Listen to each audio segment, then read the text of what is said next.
আসসালামু আলাইকুম এভরিওয়ান, কেমন আছেন আপনারা? আশা করি ভালো। আমরা আলহামদুলিল্লাহ অনেক ভালো আছি। আজকে একটা রেসিপি নিয়ে হাজির হয়েছি। ভেবেছিলাম যে এটা আপনাদেরকে আজকে শেয়ার করবো না, বাট মনে হলো যে না, শেয়ার করলে একটু বেশি ভালো হবে। তাই আমি আজকে একটা রেসিপি নিয়ে এসেছি, আলু সুজির ডোনাট। এখানে আমি 3টে আলু কেটে নিয়েছি আর দিয়েছি হলুদ, স্বাদ মতো লবণ আর আর পানি। এটা দিয়ে আমি আলুটাকে এখন সিদ্ধ করে নেব।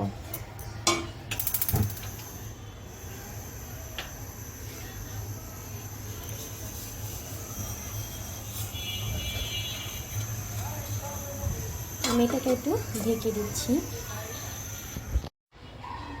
কিছুক্ষণের জন্য এটাকে ঢেকে দিয়েছিলাম। এবার আমি ঢাকনাটা তুলে দেখবো আলুটা সিদ্ধ। এবার দেখবো আমি আলুটা সুন্দর করে সিদ্ধ হয়েছে কিনা। হ্যাঁ, আলুটা ভালোভাবে সিদ্ধ হয়ে গেছে।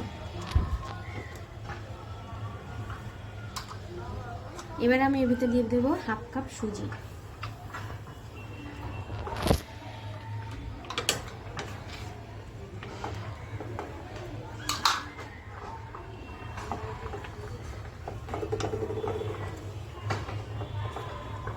জালটাকে আমি একটু বাড়িয়ে দিব।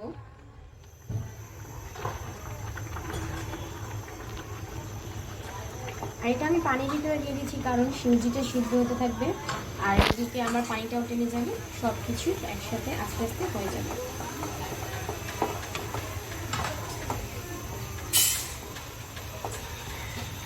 আপনাদের মনে প্রশ্ন থাকতে পারে যে আলুগুলো তো সিদ্ধ আস্তে আস্তে হয়ে গেছে, এগুলো কী করবো?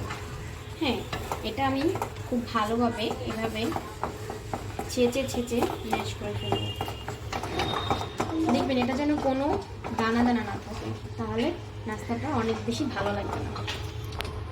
যদি আলুটা সম্পূর্ণভাবে মিহি হয়ে যায় তখন দেখবেন নাস্তাটা খেতে অনেক ভালো লাগবে।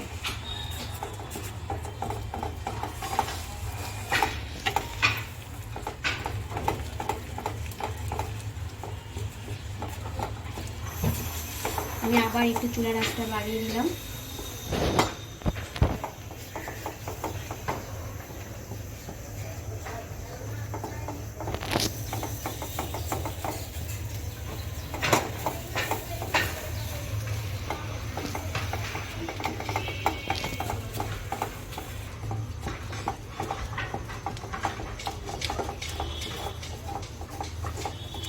এই পর্যায়ে আমি চুলার আঁচটা একদমই লো করে দিব।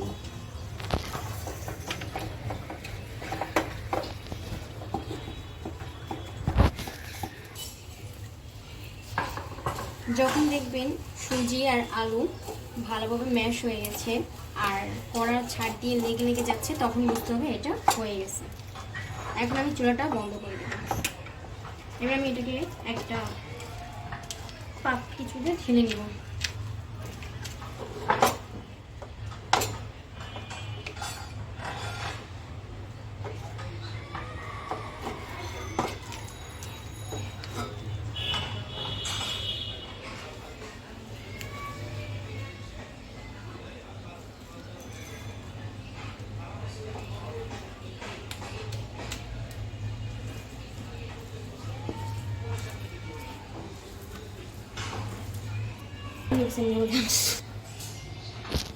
এই পর্যায়ে আমি এটাকে কিছুক্ষণ ঠান্ডা করার জন্য রেখে দিব। এটা অনেক গরম, এখন এটাকে কিছু করা যাবে না। তো ঠান্ডা হতে হতে এটা দেখবেন শক্ত হয়ে যাবে আর আপনার হাত দিয়ে ধরতে সুবিধা হবে। তাই আমি এটাকে কিছুক্ষণের জন্য রেখে দিব। দেখেন তো, এরকম একটা পুদিনা পাতার গাছ হলে আর কিছু লাগে। হ্যাঁ, এটা আমাদের নিজেদের ছাদে তো নানাভাবে লাগাইছে, তো এটা হয়েছে অনেক সুন্দর। একদিন আমরা ছাদে গিয়ে পুদিনা পাতা আপনাদের কাছে ভিডিও করে পাঠিয়ে দেব। একদিন আমরা ছাদ ভিডিও করবো ইনশাল্লাহ। সো এটাকে রাখি, এটা দেখতে তো আমাদের নাস্তা খাওয়া হবে না, নাস্তার জন্য তো এটা লাগবে, বাট দেখতে খুব ভালো লাগছে। যাক, এটা রেখে দিয়ে এখন এখানে আমি কি কি দেবো সেটা দিয়ে দিচ্ছি। দিয়ে দিচ্ছি 1 চা চামচ কাঁচামরিচ, দিয়ে দিচ্ছি একটা ম্যাগি মশলা, এটাতে স্বাদ বাড়বে আর কি। আপনারা চাইলে জিরার গুঁড়া দিয়েও করতে পারেন, তো আমি এখানে ম্যাগি মশলা ইউজ করছি।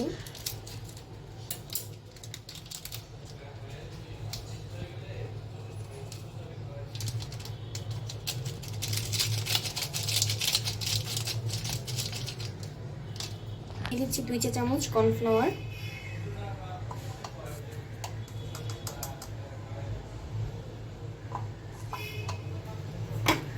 লবণ আমি দিচ্ছি না কারণ লবণ আমার আগেই দেওয়া ছিল।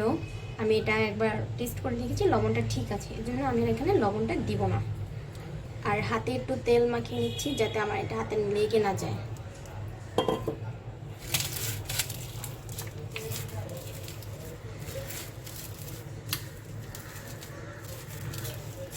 এটা ভালোভাবে মাখিয়ে নিতে হবে যাতে কোনো জায়গায় কোনো দানা দানা না থাকে। দিয়ে দিচ্ছি পুদিনা পাতা।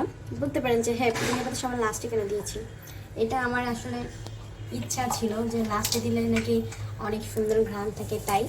আর আমরা কিন্তু সারা রমজানে পেঁয়াজুর ভিতরে পুদিনা পাতা দিয়ে খেয়েছি।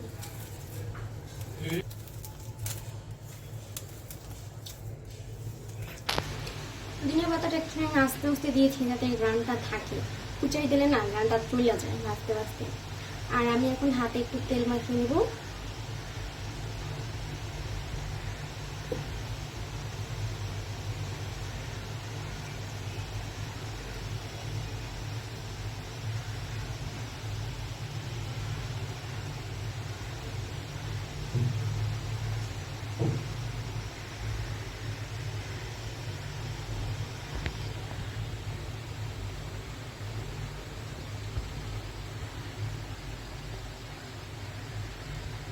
বলতে পারেন এটা একটা শেপ, এটা একটা সুন্দর একটা ডিজাইন হয়েছে। প্রথমটা আমার একটু ছোট হয়ে গেছে তাই আমি একটু বেশি করে নেব।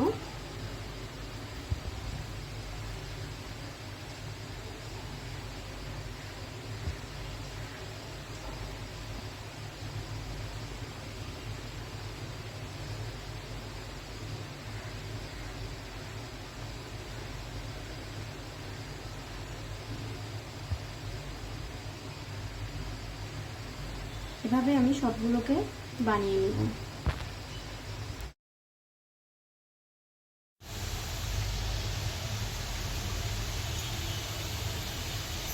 অনেক জালটা একটু বাড়িয়ে দিয়ে তেলটা গরম করে নেব। আর আগের বানানো আলু সুজির ডোনাটগুলো আস্তে আস্তে আমি দিয়ে দিব। জালটা একটু কম লো আছে দিয়ে দিব।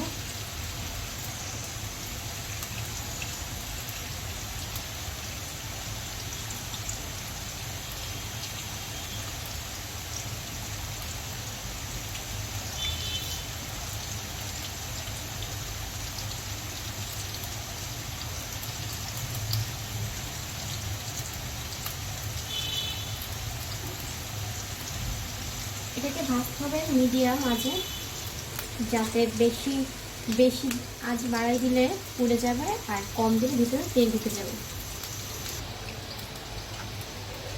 এটাকে ছাড়িয়ে ছেড়ে দিচ্ছি যাতে লেগে না যায়।